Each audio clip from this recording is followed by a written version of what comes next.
Friends, welcome to my channel. எப்படி இந்த மாதிரி க்யூட்டாக பேப்பர் ரோஸ் பண்ணலான்னு பார்க்கலாமா? ஒரு பேப்பர் இந்த மாதிரி ரவுண்ட் ஷேப்பில் கட் பண்ணி வச்சுக்கோங்க. பெருசாக கட் பண்ணிங்கன்னா கொஞ்சம் ஃப்ளார் பெருசாக வரும், குட்டியாக கட் பண்ணிங்கன்னா ரோஸ் குட்டியாக வரும். இப்போ நான் ஆவரேஜாக எடுத்திருக்கேன். அந்த பேப்பர் இந்த மாதிரி சைடில் ஃபுல்லாக பார்டருக்கு இந்த மாதிரி கட் பண்ணி எடுத்துக்கோங்க.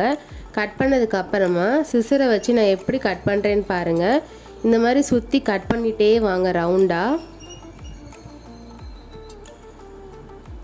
இந்த மாதிரி ஃபுல்லாக சுற்றிட்டே வந்து கடைசி வரைக்கும் வந்துடுங்க. கடைசி கொஞ்சம் மட்டும் கேப் இருக்கட்டும். அதுக்கப்புறம் உங்களுக்கு இந்த மாதிரி ஸ்ப்ரிங் மாதிரி வந்திருக்கும். நெக்ஸ்ட் அதோட எண்டு இருக்குல்ல, அந்த எண்டில் இது மாதிரி ரவுண்டாக சுருட்டிகிட்டே வாங்க. கடைசி எண்டு வரைக்கும் சுருட்டிகிட்டே வாங்க.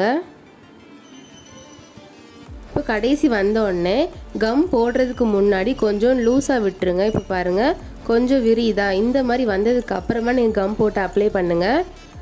சப்போஸ் நீங்கள் அப்படி லூஸாக விடலைன்னா உங்களுக்கு ரோஸ் குட்டியாக வந்துடும். இப்போ லாஸ்ட் அந்த மாதிரி ஒட்டினதுக்கு அப்புறமா உங்களுக்கு க்யூட்டாக பேப்பர் ரோஸ் ரெடி ஆயிரும். இந்த வீடியோவில் நான் செஞ்சு காமிச்சது உங்களுக்கு நல்லாவே புரிஞ்சிருக்கும்னு நம்புகிறேன். நீங்களும் இதை ட்ரை பண்ணி பார்த்துட்டு கமெண்ட் பண்ணுங்கள். இந்த வீடியோ பிடிச்சிருந்துச்சுன்னா மறக்காமல் லைக் அண்ட் ஷேர் பண்ணுங்கள். முக்கியமாக சப்ஸ்கிரைப் பண்ணுங்கள். இதே மாதிரி வேறு ஐடியாவோட நெக்ஸ்ட் வீடியோவில் பார்க்கலாம். பாய்.